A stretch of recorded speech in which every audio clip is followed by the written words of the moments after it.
Cinema first show ಆಯ್ತಲ್ಲ, ಆವಾಗ Rishabh sir ಏನ್ ಹೇಳಿದ್ರು ಫಸ್ಟ್ ನಿಮ್ಮ ಹತ್ರ ಮಾತಾಡಿದ್ದೇನು?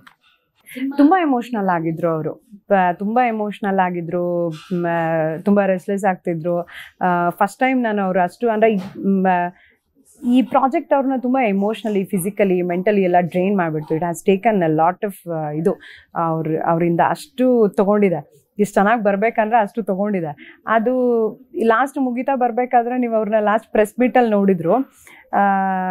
ರಿಷಬ್ ಬೇರೆ ಟೈಮಲ್ಲೆಲ್ಲ ತುಂಬ ಚೆನ್ನಾಗಿ ಮಾತಾಡಿಕೊಂಡು ತುಂಬ ಕಾನ್ಫಿಡೆನ್ಸಲ್ಲಿ ಎಲ್ಲ ಇರ್ತಾರೆ. ತುಂಬ ಎಮೋಷ್ನಲ್ ಆಗಿದ್ರು, ನೀವು ನೋಡಿದರೆ ಪ್ರೆಸ್ ಮೀಟ್ ದಿನ ಆಗಿರ್ಬೋದು.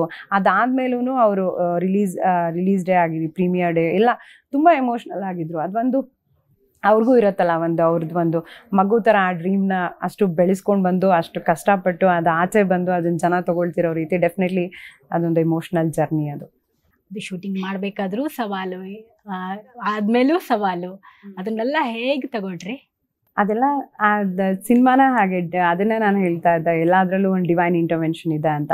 ಆ ಶಕ್ತಿ ಒಂದು ನಮ್ಮನ್ನ ಕಾಯ್ತಾ ಇದೆ, ಬೆನ್ನ ಹಿಂದೆ ನಿಂತ್ಕೊಂಡು ಅದನ್ನು ನಂಬ್ಕೊಂಡು ನಾವು ಹೋಗ್ತಾ ಇದ್ದೀವಿ ಅನ್ನೋ ಫೀಲಿಂಗ್ ಅಷ್ಟೆ. ಈಗ ಆಯ್ತು ಒಂದು 18 ದಿನ 15 ದಿನ, ನೆಕ್ಸ್ಟ್ ನೀವು ಮಾಡೋದು ಏನು ಪ್ಲಾನ್? ರೆಸ್ಟ್. ನನಗೆ ರಿಷಬ್ ಫಸ್ಟು ರೆಸ್ಟ್ ಮಾಡಬೇಕು.